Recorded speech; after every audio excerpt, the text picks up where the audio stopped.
Thank you, Sean. So my name is Ann Dahl, and I've been a critical care nurse and a nurse for 38 years, and mostly worked out of Victoria. And I've been with BC Transplant since 2018.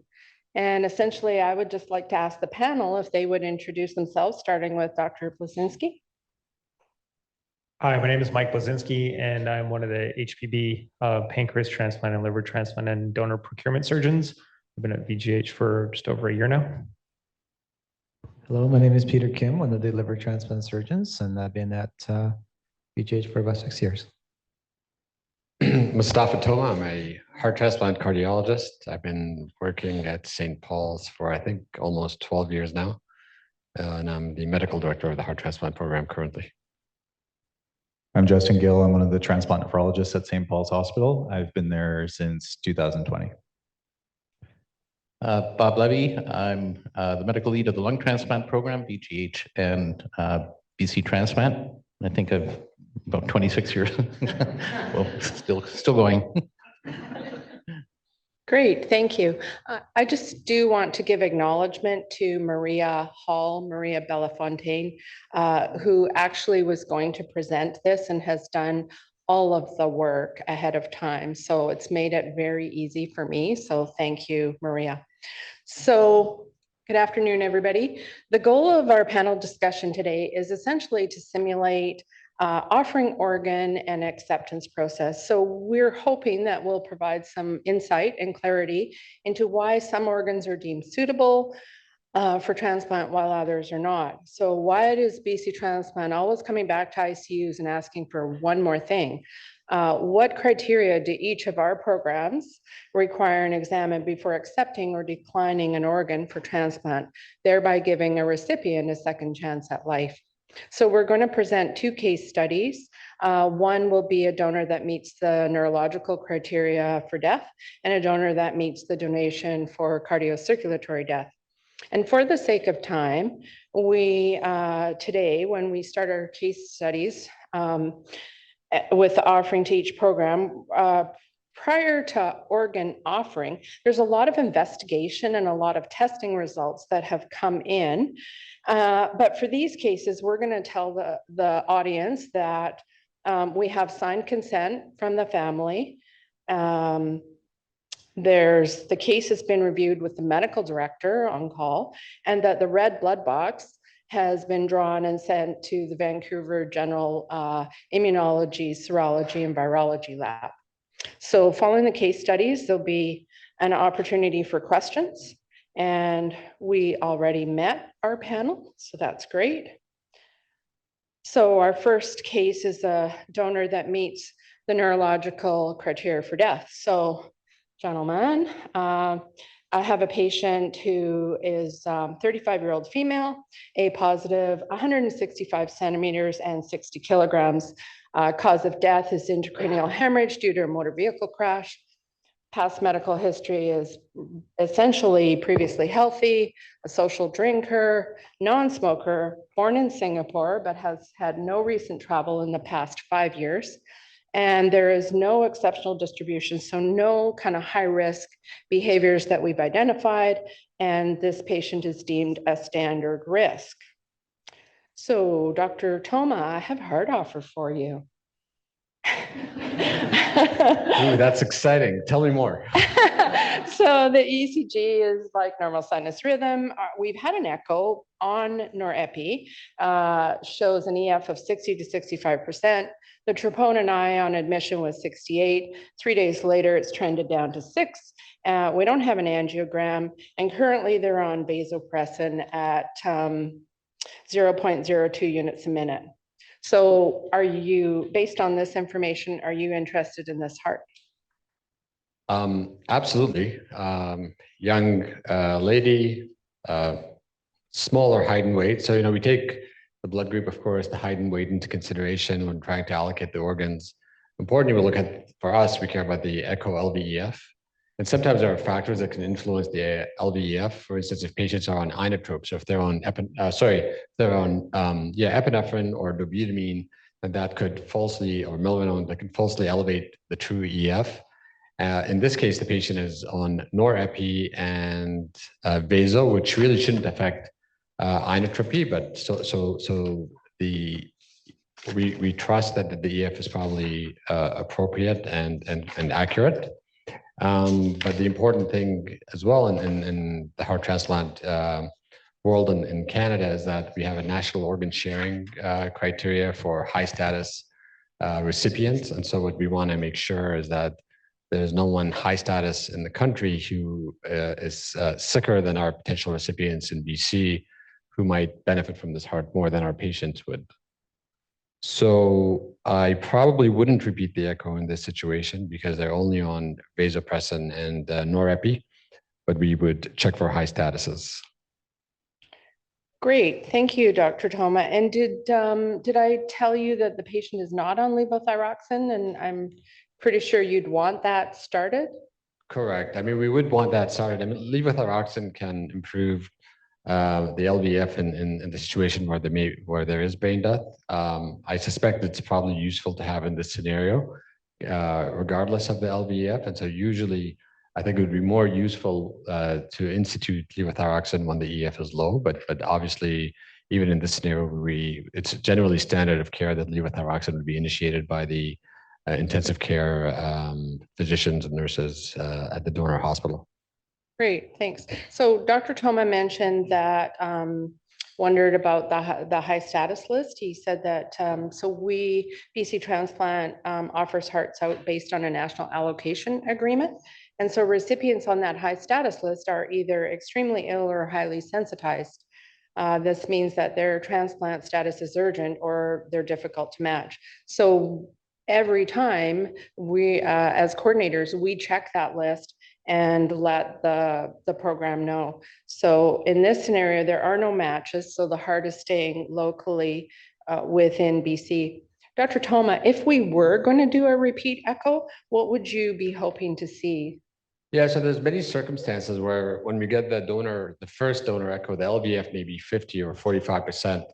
And we know that in the acute phase or time period after an catastrophic intracerebral event, whether it's an intracerebral hemorrhage or truncal herniation that leads to brain death, then there could be a high adrenergic tone that results in a reduction in the LVF. It's kind of like a stress-induced cardiomyopathy type of scenario where the LVF may be low. And so if you give the heart time, usually 24, 48, 72 hours, sometimes longer, unfortunately, then we would wait and then use to give levothyroxine and get rid of the inotropes, for instance, then we would reassess the LVF to ensure that that left ventricular function and the right ventricular function improves with time before we would accept that heart to minimize the risk of what's called primary graft dysfunction at the time of transplantation or post-transplantation. Great, thank you. So just to summarize, so I've left this heart offer with Dr. Toma, and from a BC perspective, we have standards of practice. So we're not accepting, the program's not accepting anybody 60 years of age and older, unless there's something particular on our provincial recipient wait list. We spoke about the national organ sharing agreement, and then the coordinator, or me as the coordinator on the case, I'm going to monitor and trend the lab values. If we did need a repeat echo, I'd be calling the ICU and requesting that. Or if Dr. Toma had said, yeah, I'd like patients in Nanaimo and we want an angiogram, then now we're transferring on the island, we're transferring that patient to Victoria. So now I'm going to go on and offer the lungs to Dr. Levy. And every time we offer to a program, that initial information that is on the screen would be relayed to whoever's on call that day. So Dr. Levy, I have a lung offer for you. I have a patient who the chest x-ray shows clear. The COVID nasopharyngeal and tracheal aspirate is negative. I don't have a CT chest, abdomen, and pelvis yet. That's pending. Also, the challenge gas is pending, and the bronch is pending, and the sputum cultures are pending. What I do know, though, is that the total lung capacity is 5.6. Well, nice talking to you when it's not the middle of the night, first of all. I don't really have too much to go on off the information. You know, we have a general size, we have a gender, We have negative COVID tests. Those are all useful, but I really need to have some functional data. So generally, our first approach is look at the oxygenation. So an O2 challenge gives us an idea of what the function of the lungs is. And clearly, the other thing we need is to get a CT scan to look at, many of these patients have significant lung damage at the time of the occurrence of whatever ended up causing them to be organ donors. So we're looking for pneumonia, atelectasis, pulmonary contusion, pulmonary hemorrhage, which could influence the acceptability. But it's a young donor, and we're definitely, interested to get more information. Well, lucky for you, I have that information for you right now. So the CT chest reports that the central airways are clear. There's no pleural or pericardial effusions identified, but there is a small pulmonary nodule measuring 1.2 centimeters in the right lower lobe. And the first challenge gas is promising at 458. Yeah, well, I mean, it's sounding good so far. The nodule is something that's important, not just for taking the lungs, but for consideration for all the other organs as well. Fortunately, it's a 35-year-old non-smoker, I believe. So that makes the likelihood of having a concerning finding low. CT is critical at this point to really, many people have nodules. They could have some aspiration. They could have benign peripheral nodules from earlier. So the CT scan, we really need to better characterize it. And, at this point also it would be really important to get some information on the cultures. And we're lucky to be able to access that easily just with tracheal aspirates, sometimes with bronchoscopy at this point. But so CT and cultures would probably be the next step.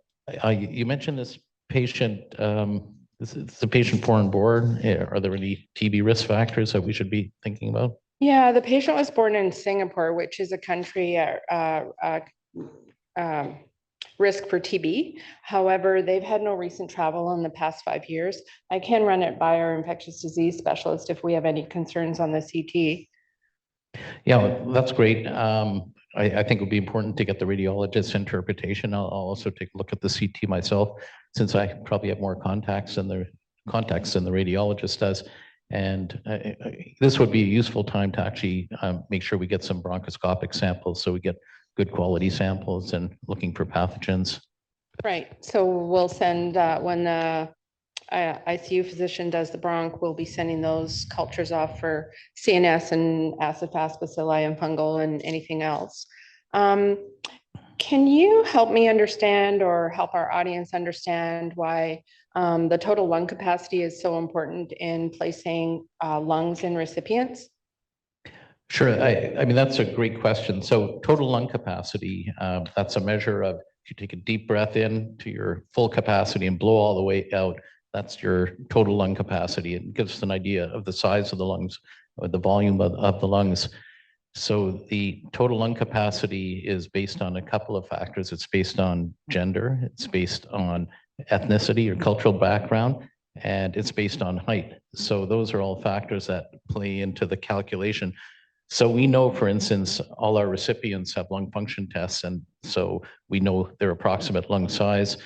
And so when we get the donor characteristics, we can get a predicted total lung capacity and see how well the lung size matches for the donor and the recipient. We're lucky with lung, we do have lungs are stretchy and squishy. So, we have quite a bit of flexibility in terms of what size lungs we can get for an appropriate recipient. And it's even possible sometimes in a critical case where we have large lungs and a small person to cut down the lungs in the operating room. Like, we prefer not to do that, but it is feasible. But the TLC is our primary assessment measure for size matching for the donor and recipient. Great, thank you. So to recap, for lungs, our standards of practice say that we'll consider all donors age 75 years or younger. We've already gone through our initial evaluation tests, and we're waiting on some information from those. And of course, all patients have to have a medical social questionnaire completed and any risk factors identified. So moving on to Dr. Bleszynski, I have a liver offer for you. And I have a patient whose BMI is 23.4. Again, the CT of the chest, abdomen, and pelvis is pending. The LFTs on admission were in the 200s. They're now trending down to 70. First thoughts on this organ offer? May I? Oh, Dr. answer? Kim, That's sorry. okay. I'm happy to. You guys are do it like, for sorry. sitting by each other. Well, you No did problem. say you were going to answer each other's questions. That is correct. No, thank you, Anne. So this is a young donor, relatively, yeah, exactly. Small to medium size with a pretty unremarkable past medical history. So we don't really anticipate any problems with the liver. And in addition, the initial slightly elevated liver enzymes don't usually concern us too much because there's been any kind of injury that is large enough to cause brain death can alleviate the liver enzymes somewhat. But the fact that the liver enzymes are coming down is quite encouraging. So pending other investigations, yeah, we will accept this liver and we'll start looking for our recipient, pending also the checking for House status. Right. So the high status list has been checked and there's one high status match in Quebec. However, the National Registry states that they will not accept a liver west of Alberta for their intended recipient. So just like we check the high status list for our heart patients, we have the same national organ sharing agreement for patients that need a liver. I have the CT results back and it reports some focal fatty infiltration in the liver. Yeah, so that's usually a common finding. So we like to look at the CCT scans ourselves, but there's a particular part of the liver right by the falciform ligament. Often there's a focal fat that's normal. Doesn't mean that the liver is fat. Okay. Yeah. So, but we can usually see that on the CT scan images. That's why we usually ask. It's really valuable for us to have the central system where we can look at the images ourselves. So is this a patient where you would want the pathologist on standby in the OR to do a liver biopsy? It really depends on what the liver looks like on the CT. Mhm. And if it's just a missed call on or overcall on the radiologist part, because the focal fat is a pretty common finding. But if the liver looks abnormal, then yes, we would request a pathology on standby. Okay. And is there like when you view the imaging, is there a certain percentage on the imaging that, like what tips you to say like, yes, I want a biopsy. No, I don't. What do you take into consideration? Yeah, it's a really good question. So there are a few ways on the CT scan that you can estimate the amount of fat. So this is based on the premise that if you have a lot of fat that's inside the liver, then the liver is not usually liver transplant is not successful if you transplant those livers. There's some nuance to that. However, the best way to look at it is we look at the non-contrast phase of the CT scan, and then we compare the Hounsfield units between the liver and the spleen.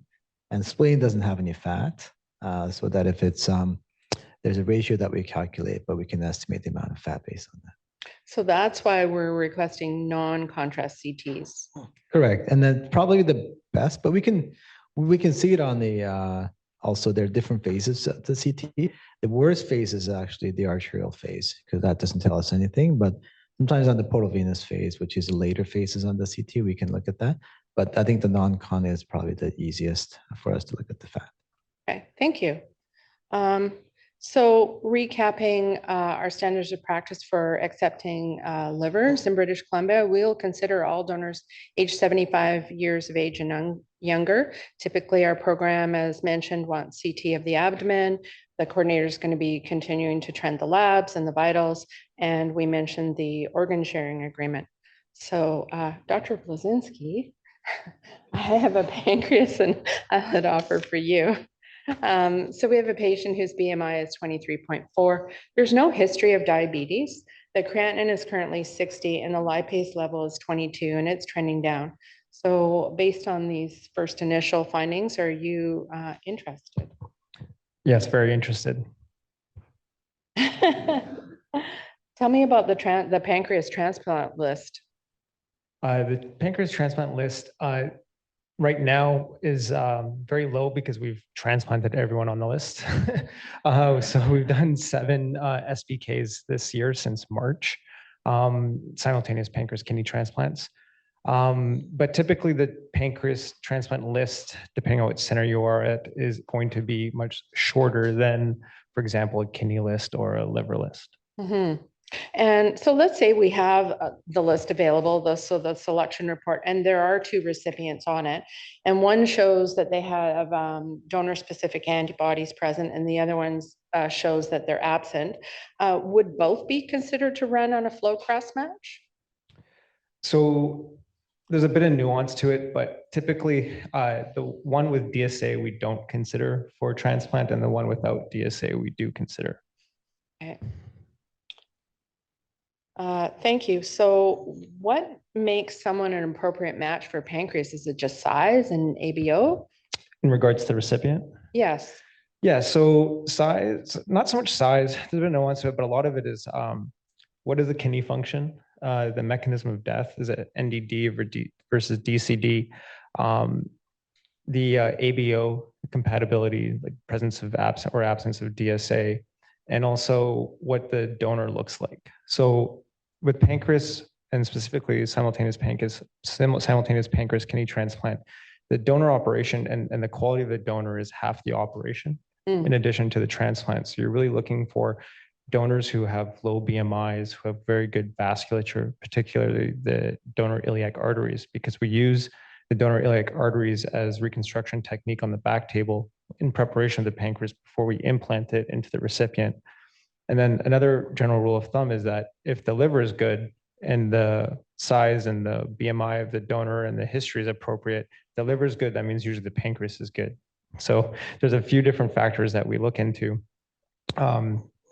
in accepting the kidney pancreas. And then the other factor that's very important is our collaboration with our transplant nephrology and transplant urology colleagues. So upon receiving this offer, even though I want to do it, I'm going to call Dr. Gill and be like, hey, is it okay if we do a combined SBK here? And we talk about it. Right. Okay. And if we weren't using the pancreas, can you tell us a little bit about what would make someone an appropriate match for the islet cells? Yeah, so that's a great question. So if the donor was a little bit older, BMI is a little bit higher, and not the best donor for a whole pancreas, sometimes actually the older donor that has a little bit of fat within the pancreas makes a great islet donor because it's a little bit easier to extract the islets in the lab, to separate the islets from the pancreatic parenchyma, because essentially the whole pancreas, when it's retrieved for islets, it gets digested in a blender, like a Ninja 400,000, essentially. So, and then it's purified in a really special process. And then depending on what that yield is from the islets, if it's a good yield on an islet equivalent per kilo for our recipient, and we're happy with that, then we're a go for the next day to have that islet infused into a particular recipient. Thank you.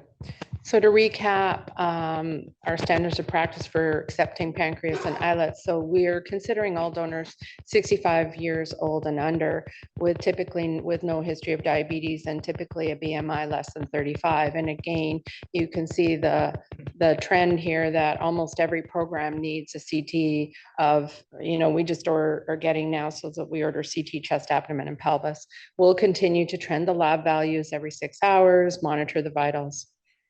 So thank you. And Dr. Gill, I have a kidney offer for you.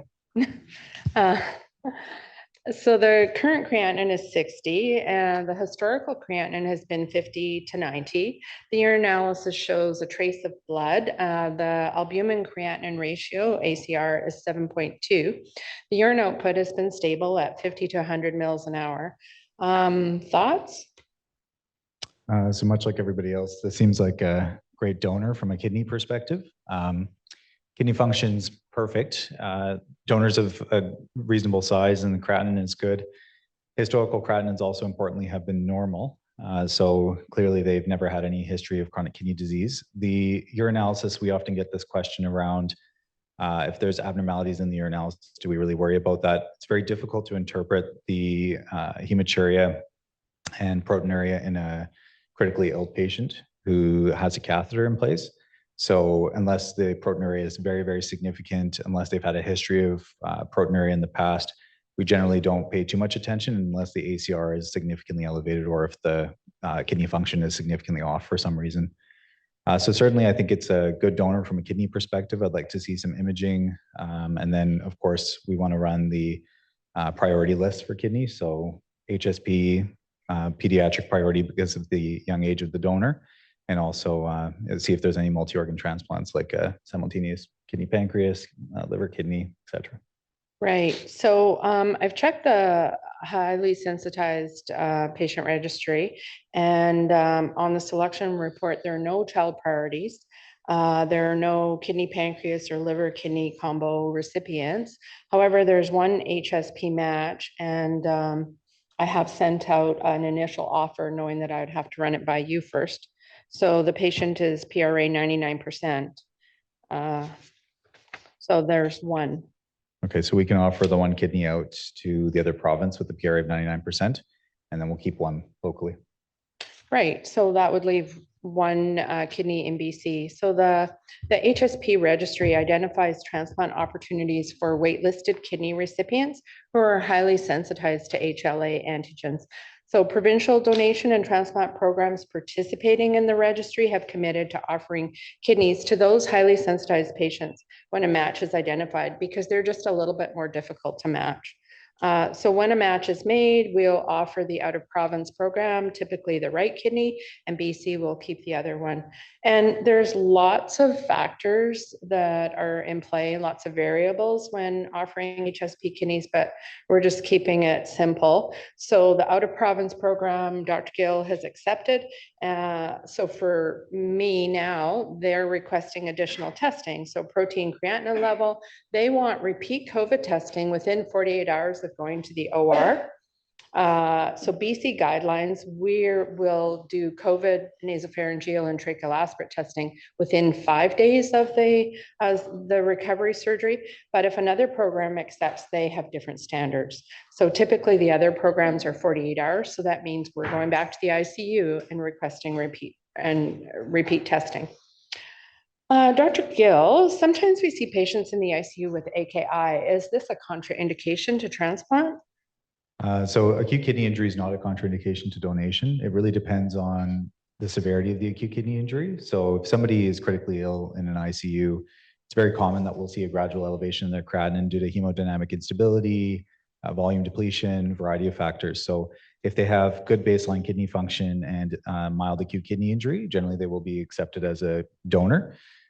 If they have a severe acute kidney injury where patients become anuric for days on end, that requires more thought. And the transplant nephrologist has to take into account all of the historical factors with that donor.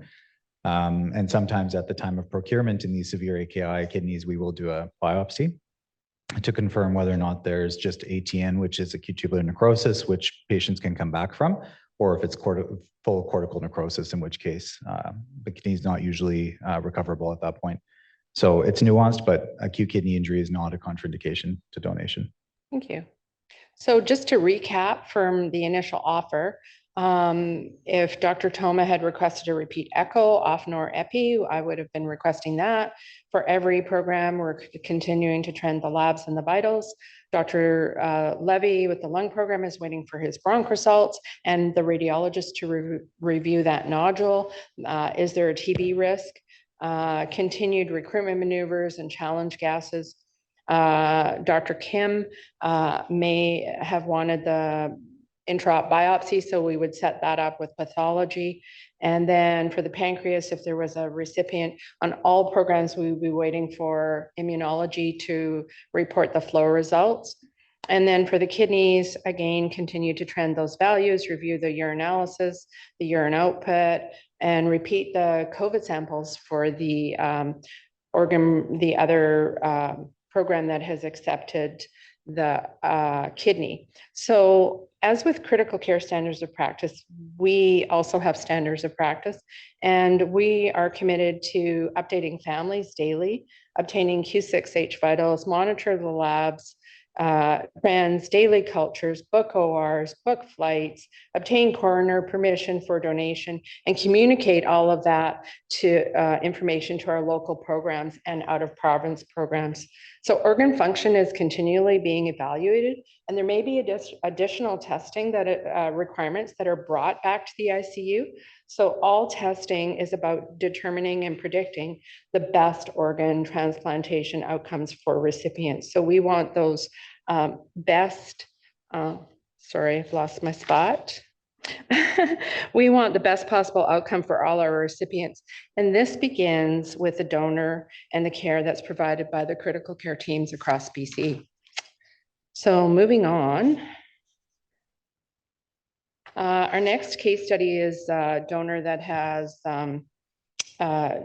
deemed not brain dead, but appropriate donor for donation after cardiocirculatory death. This is a patient who has suffered an anoxic hypoxic brain injury due to fentanyl overdose. It's a 35-year-old male, A positive, 190 centimeters and 80 kilograms. Patient has a past medical history of polysubstance use, has lived in and out of shelters and on the street, is positive for Hep C NAT and not treated, is a smoker, a heavy drinker, lots of unknowns on the medical social questionnaire. And the medical director has deemed that this will be exceptional distribution for their unknown sexual history, their unknown IV drug use, positive serology, intranasal drug use for non-medical reasons. So normally in a donation after cardiocirculatory death, we would not be using the heart. However, if there's the likelihood that this patient may progress to brain death, we will call the heart program to initially run this case by. So Dr. Toma, there's no echo on this case, normal sinus rhythm. Troponin was 98 on admission. 3 days after, it's 54. Just wanted to let you be aware of this patient. Well, thanks for calling me at 2 in the morning to let me know. It's my standard of practice. No, usually they don't call us at 2 in the morning for these cases, but you know, I think the truth is we would rather know in advance than not know at all, because a number of, or some proportion of these patients will convert to NDD, in which case they may be eligible for heart transplant donation. Obviously, there's a lot of kind of yellow flags. I don't think I did any red flags with this donor: heavy drug use and drinking and hepatitis C positive NAT testing. So we would consider this heart for potential recipients. The nice thing about this donor too is the size, you know, 190 centimeters, 80 kilos. So we use height and weight to match patients, recipients, and donors, as well as age to some extent. So this would be sought after, I guess you can say, from a size perspective. But obviously, we would want further testing in case this patient converts into NDD. So for instance, we would need to have an echocardiogram to assess left and right ventricular function, especially given the history of the drug use. We may also need an angiogram. Great, thank you. So in this case, we may, if Dr. Toma had recipients that came back on the selection report, because we can only run flow cross-match once, we may put a heart recipient on that list, even though the patient right now has not succumbed to brain death. So a question that I have for you, Dr. Toma, is around angiogram. So when do you decide, like, it's not necessarily an age cutoff, but there are other factors. So just briefly, what are the factors that present themselves that you would then request an angiogram? Yeah, it can be a bit subjective, but we do have guidelines for the International Society of Heart and Lung Transplant that do recommend coronary angiography on donors who are over the age of 40 years of age. I think sometimes, depending on the patient's sex and background history, those criteria may change. For instance, a younger donor who is over 30 who has used drugs, and specifically amphetamines or cocaine, for instance, and heavy alcohol use, We may request that angiogram at a younger age, like I said, above 30. And for females, if they're healthy and don't use drugs, do not smoke, then maybe that might get extended to 45 or 50. But generally, somewhere around 40 is the cutoff, I would say. Right, thank you. So again, no donors over the age of 60. Dr. Levy, I have another lung offer for you. So this donor's total lung capacity is 8.2. The chest x-ray is clear. The COVID testing is negative. And guess what? The CT chest, abdomen, pelvis, and the challenge gas, and the bronch, and the sputum is all pending. Well, we're interested. The Hep C serology is not overly troubling. We can deal with that, but similar to the other case, really have to have some more functional information, really getting the CT chest and the challenge gases back. Okay. The CT chest shows a small amount of consolidation in both bilateral lower lobes. Otherwise, it's normal. Challenge gases are only 350. We've asked for a bronch. That's going to be done this afternoon. Yeah, that's great. Well, I mean, lungs are sounding pretty good so far. So at this point, the next steps from my point of view would really to get the results of the bronchoscopy and get a sense of the way the gases are trending. The CT sounds standard and fine from our perspective. So really the bronch and the challenge gases. Okay. The bronch was done and they've cleared some purulent secretions, but it's otherwise normal. And now a day later, the challenges have actually dropped to 250. And the RT reports that there's sectioning a lot of purulent secretions now with little improvement in the challenge gases. Yeah, well, that is concerning. I presume patients on standard antibiotics and they're on our Vanco, fluconazole, and Piptazo. The sputum, the preliminary gram stain is showing some gram-positive cocci and gram-negative bacilli. Gram-positive bacilli, sorry. Generally, you know, gases below about 300 are concerning for you know, marginal lungs, Right. especially if the gases are progressively dropping. And there are a lot of things that can happen to lungs in the intensive care unit that can cause that. You know, worsening pneumonia, atelectasis, mucus plugging, pulmonary embolism, all sorts of stuff. So I am concerned about the lungs now, but I think we have to watch very closely. And at such time as you're going to decide to go, we'll have to make a call at that point as to whether we would use marginal lungs. Okay. And if the lung function failed to improve, would this be an appropriate patient? Like, would we consider putting these lungs on ex vivo? And if we did, what is the criteria for ex vivo? Yeah, so that's a really good question. Ex vivo is a fairly recent technology, and it's gone through initial skepticism, going to great excitement, to the point that people thought maybe all lungs would be done ex vivo, to kind of tempering with reality about $25,000 in disposables of pop, and really little evidence in many cases that putting lungs in a box and looking at them ex vivo produces a better outcome than continuing to care well for the lungs in vivo in the ICU. So there is some ongoing controversy. There are a couple of situations where ex vivo is definitely beneficial. One is where the patients are thought to have a condition that's reversible and time is running out to reverse them. And a good case would be if the patient was in pulmonary edema and the lungs really just need to be dried out, but there's pressure to get the donor done. So that's a great situation, because putting the lungs on an ex vivo circuit, you can dry them out in a couple of hours, you know, go from unusable to usable. Sometimes it's also helpful to be able to have the surgeons inspect the lungs. So this is especially important in the case of motor vehicle accidents and extensive lung contusion, which is a very significant injury. It causes not just bruising, but it causes a lot of capillary leak when the lungs go in. They're very hard to manage. The other situations where ex vivo is used, sometimes it's for a practicality situation. So if there are multiple donors happening at the same time, and even if the lungs don't look to be exceptionally challenging to put in, we just don't have the technical capacity to place the lungs immediately, and delaying by 6 hours would allow us to be able to use the lungs. It's interesting, there are large volume, high profile centers, for instance, in Toronto, where about 60% of the lung transplants are done ex vivo. A lot of that is for the convenience factor because they're doing so many lungs. They're going to be doing over 200 this year. So that's a lot of lung transplants and a lot of a lot of team members. On the other hand, centers like in Melbourne, Australia, where less than 10% of the lungs are done on ex vivo, and they believe in good in vivo care of the lungs.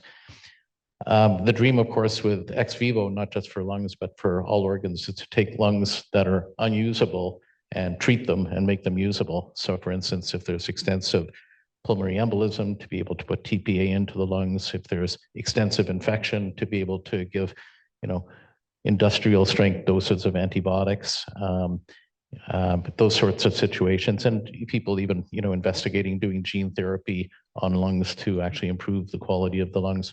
So there's a lot of promise, a lot of variability. It's excellent to have as a backup if you have borderline lungs and you're not sure that even if you don't use the ex vivo circuit, you have the team ready to go. And when the lungs come out from the retrieval team and they're really worried about the lungs, so there's an option before actually cutting the recipient and committing. Great, thank you so much. So just to note again, we'll consider donors 75 years old and under, and that Hep C NAT positive donors can still donate.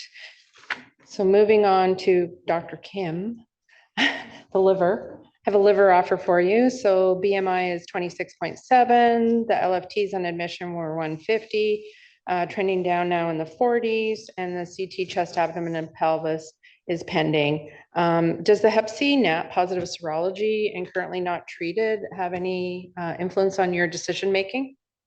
Yeah, it does a little bit. So we do make the extension between Hep C NAT versus Hep C antibody positivity. So if you have a Hep C antibody positive and Hep C NAT negative, then we don't worry at all because those donors, they've had a history of hepatitis C, but they're able to clear it. The hepatitis C can affect the liver and that it can cause scarring as well as eventually cirrhosis.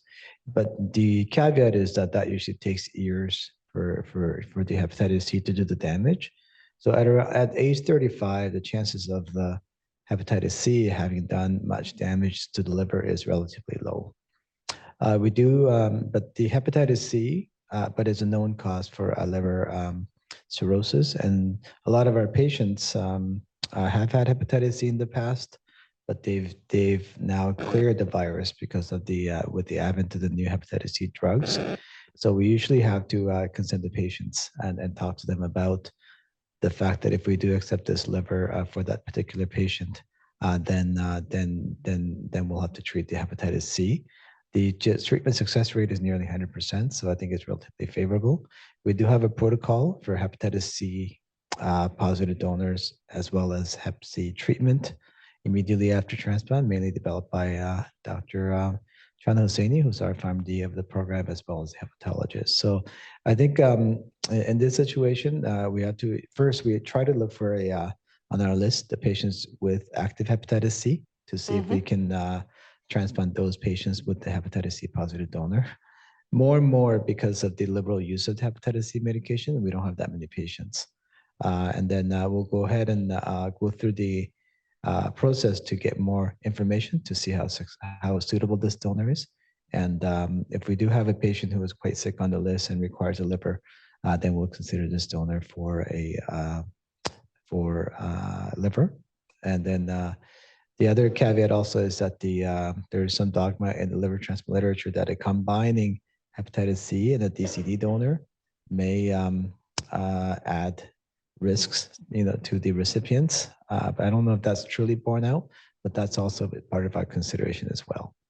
I think we do make the distinction between whether the liver is good in terms of risk, and then everything else, exceptional distribution, that just has to do with potential transmission of infections, such as in this case, Hep C, we know, HIV, Hep B, everything else. I think that risk is quite low, although the history seems quite concerning here. but that risk is relatively low compared to the chances of someone who's waiting for the liver to die on the list. So, Okay, thank you. And so is this a donor that because of the hepatitis and the extensive alcohol history that you may want an introp liver biopsy? yeah, definitely. We have a protocol for that. Hep C donors all have intra liver biopsy, uh, um, just so that we can document if there's any fibrosis. And then often when when this donor goes to the OR, knowing that this is after cardiocirculatory death, typically there's a 2-hour wait time for the patient to pass away. However, for the liver, you typically only want to wait 30 minutes. Why is that? Yeah, so there is a clear correlation between, so 30 minutes that we use is from the start of what we call warm ischemic time. So the liver in the DCD livers, when there's not enough blood flow to the liver, but the donor is still warm, that's really harmful to the liver. Okay, so we call that warm ischemic time. The liver tissue itself is usually quite tolerant to that. But the main problem is that the bile duct epithelium, the bile ducts are actually quite sensitive to that kind of ischemia. So one of the most feared complications after liver transplant when using the DCD donor is that the patients can have a condition called ischemic cholangiopathy. So what that means is that the liver, we transplant the liver, but about 6 weeks to 3 months later, then their entire bile ducts are totally scarred down, and there's no treatment for it except for retransplant. So that's why we actually have quite a short time between the start of the warm ischemic time until we can replace the warm blood in the donor with the cold preservation solution. And usually that shouldn't go over 30 minutes. That's mainly because if you go over 30 minutes in that, then the damage to the liver is too great, so that the patient will have a worse outcome. Thank you. So in our standards of practice, it does say that because this patient is Hep C NAT positive, it does change our acceptance criteria for donors 50 years old and younger. So moving on to offering the pancreas and the islets, Dr. Bleszynski have a BMI of 26.7, no history of diabetes. Their creatinine is currently 45 and the lipase is 20 and trending down. Are you interested? So as of right now, with how short our list is, I'd say no. But let's say in a couple of years, when our list is a little bit longer and we have a greater urgency where we can't be as selective for the donors that we're picking, I would be interested in this donor for a whole pancreas even. And that's based on a couple of things. One, the BMI is under 30. So there's still a risk that going into the operating room might see the pancreas. The donor procurement team, whoever's going, could see the pancreas and say it's too fatty or the architecture of the pancreas is not appropriate. And then the second caveat is the Hep C NAT positivity. So as of right now, I wouldn't accept this liver, but like I said, in a couple of years, the pancreas, in a couple of years, once we have longer wait lists and we have a protocol with our hepatologist in order to have these patients treated for their Hep C, it is a possibility. So historically, most transplant centers in North America would decline this, but there's a recent evidence, like for example, for NYU, they've looked at patients who have received a positive pancreas kidney combination in Hep C negative recipients, and they've had really good outcomes. So there is a push forward in this trend, but the simple answer for today is no. Great, thank you. So with the pancreas, again, we consider all donors under 65 with no history of diabetes, BMI under 35. Not accepting from Hep C NAT positive donors. Is that correct? That's, yeah. And then the flow, depending on the flow cross match. So finally, Dr. Gill, I have a kidney offer. This patient's creatinine is 45. Historically, the creatinine has been 40 to 90. The urinalysis shows just a trace positive blood, 2+ positive protein. The ACR is 6. The urine output is between 50 to 75 an hour, and our imaging is pending. Thoughts? So again, excellent kidney function, good baseline kidney function, urinalysis difficult to interpret in the context of critical illness, and preserved urine output. So barring any significant abnormalities on the imaging, they would be a suitable donor. We've already talked about the Hep C NAT positivity. Now it's part of the standard of sort of exceptional distribution consents for kidney transplant recipients. And so if somebody has consented positive to receiving an ED kidney offer, then they could potentially receive a Hep C positive kidney and be treated thereafter with, as we've already heard, excellent success. Right. And just to let you know, there are no HSP matches and 2 child priorities. So we'll have to call BC Children's and chat with them. And we're just waiting for the results from immunology and serology and virology. So both kidneys are going to stay in BC. We'll review the potential recipient list and get back to you. And so, Dr. Gill, there's significantly more recipients on the kidney list, wait list than any other organs. How do you get on the kidney list? So it's an involved process. Many of our coordinators are here. I see a lot of them. But there's a pre-transplant evaluation with surgery, transplant nephrology, and with social work. They have to be approved by all 3 aspects in order to achieve, or in order to be listed for a kidney transplant. Patients are listed by dialysis start date. So patients who have been on dialysis longer will be higher up on the list. Patients who've been on dialysis shorter will be lower on the list. And then they'll be listed according to blood group. And then, of course, we take into account their PRA, which is their sensitization to determine how easy they are to find a match for. So for this donor, for example, it's a 35-year-old donor, so they would be allocated as standard criteria donation, which means that they could go to a variety of people of different ages on the list. If you had an older donor, for example, somebody who is 65 years with the same story, they would be labeled as an extended criteria donation, in which case we would allocate preferentially to older people on our recipient wait list. Great, thank you. So from the initial offer, we're still needing for the lungs, the challenge gases, optimizing the vent settings. For the liver, we would be setting up pathology, making the team aware of that wait window time at time of withdrawal. Kidneys, we're going to wait for the flow results as well as for the lungs, and obviously continue to trend the values and the donor status. So the heart has been declined because the donor did not convert to brain death. The lung program needs an update on antibiotic coverage and the challenges and any positive cultures. And unfortunately, in this case, the challenge gases continue to decline, and only a few hours prior to going to the OR, the lungs were declined.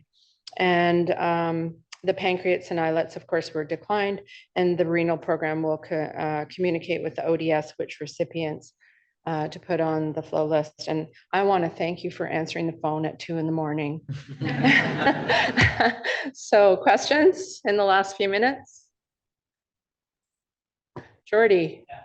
I'm curious, like, so for example, just the last case where declined a couple hours. And when Anne calls you at 2 a.m, like, how quickly are you a potential recipient and how advising to come?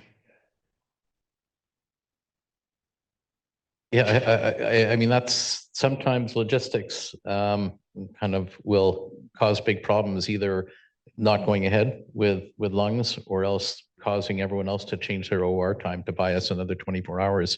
So we are cognizant of the complexity of us trying to delay, and I'm sure all the other groups are as well. There are occasions when we have, severely ill patients who were potentially willing to go out on a limb that we would bring that patient in, and recognizing that there's a high likelihood that they would get sent home. So, the challenge becomes if that sick person is difficult to transport and is living far away from Vancouver and involves plane flights and, so it's something we struggle with for sure. Fortunately, I think now compared to 5 years ago, I think we seem to have much better notification early of potential donors, and we get to think these things through in advance. But sometimes logistics can can be a problem. So, like, immediately after you receive the call from